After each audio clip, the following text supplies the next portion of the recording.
Welcome back, ladies and gentlemen, to another episode. Today we got Corey and the crew giving props to men who do not let women run them. Let's hear what they got to say, then we're going to come back and talk about it. They don't fuck with no motherfucker like me because, you know what I'm saying? It's like a man who speaks up and speaks forward is so necessary but not appreciated while he's alive and here. A man who says what has to be said is a man that is appreciated later. He ain't lying.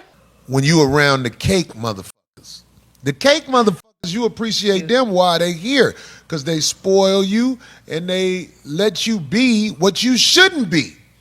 But when you in the presence of a real man, goddammit, it's war if you try to be something you shouldn't be around a real man. It can't work. It'll never work.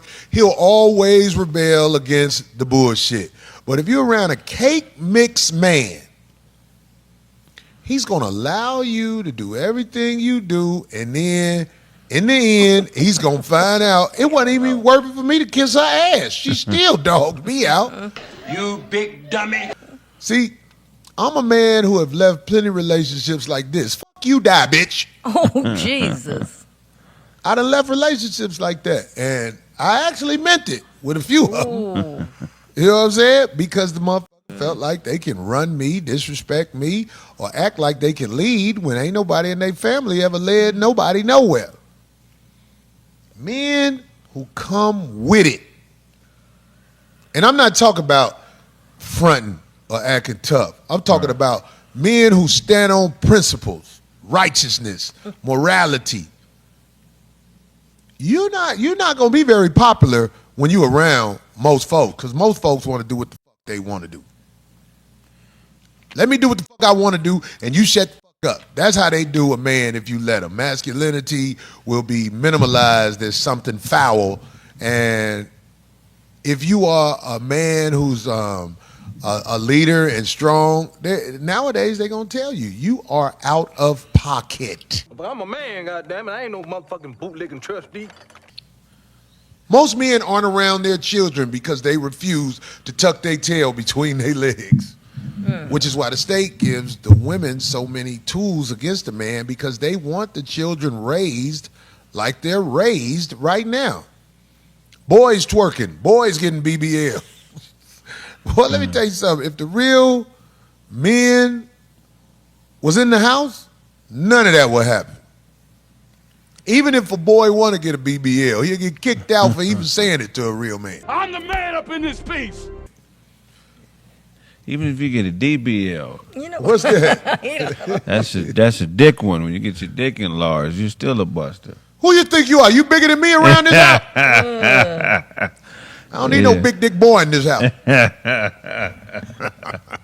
That's wild as shit.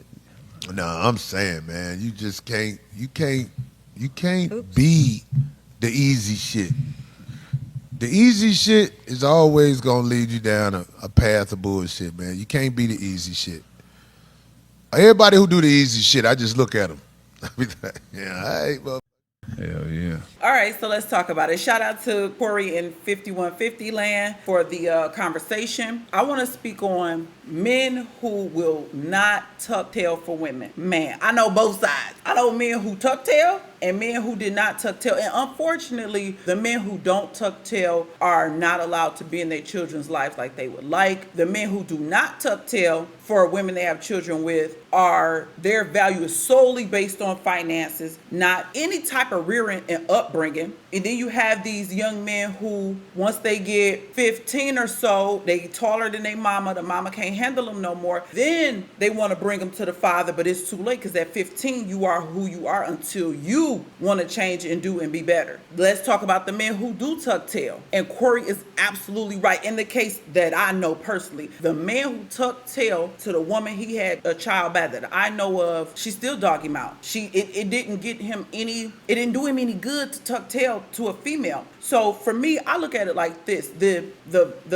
men, the like baby boomers, the men Men like my father, born in the 60s, who willing to work and get their hands dirty and have their suit and tie office job and then hustling on the side. In my father's case, real estate. Men like him, men like my husband who work with their hands, and men who actually willing to get dirty and work and be a man and figure things out and put things together. And the things that make you a man, that's not all based on money and letting a woman determine your value depending on your wallet. I know we all know a man's role is to provide, but a big component that most people completely disregard is having a man in the house to provide that discipline and that structure. I'm telling you, as a woman with 2 sons, I have been married for 20 years, and you don't know the amount of times, especially with the first son, who was actually the more obedient one, how many times I had to shut my mouth, leave out the house sometimes, not even the room, the house, when my husband was disciplining, because I learned if you intervene, you're gonna have a problem with your man, because you're going against his authority. You're questioning. I mean, you married him, you live with him, you had a child with him. You can't trust him to lead and to discipline and to guide. But I had to start leaving out the house so that I wouldn't try to go rescue my baby, because my baby has turned into a almost 6 foot,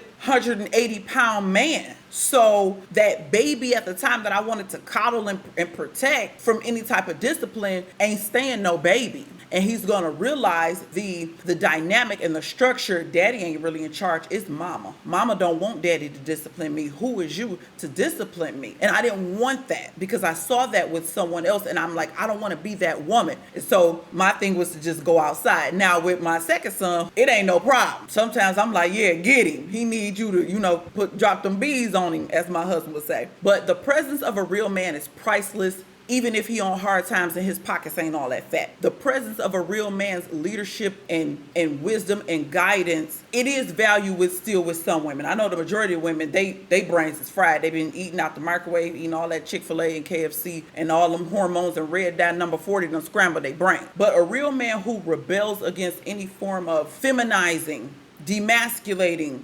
submissiveness, I mean, of course people ain't gonna want to rock with him, and that's any of us. Tell somebody no, not do something for somebody, and you gonna see them real colors, them true colors all day. It don't matter who it is. Hell, a child. Tell a child no, and see if they don't throw a fit in a tantrum. An adult gonna do the same thing, just in a different manner. They may not roll around on the floor, but they gonna stop talking to you. Y'all ain't friends no more. They don't rock with you no more because you told them no. When you don't give people what they want, that's the response, the real them. They don't have to play that role, that representative anymore. So when you switch that dynamic to a man and a woman in a household, and a woman who lets a man enter her and release and make a child, but doesn't trust him to lead and guide and wants to control said man, now you put his back against the wall because he's a man, and now he got a decision to make that's probably gonna hurt him too. He probably don't want to leave his family, but a man is not gonna stop being a man just because he cares about you and his child. And it is what it is. We've seen it too many times. He'll go start another family, wait till that child come of age, tell that child what happened, bring the receipts, and some of these kids even get older and they see mama was the problem. Y'all leave me a comment, let me know how y'all feel about a man tucking tail for a woman and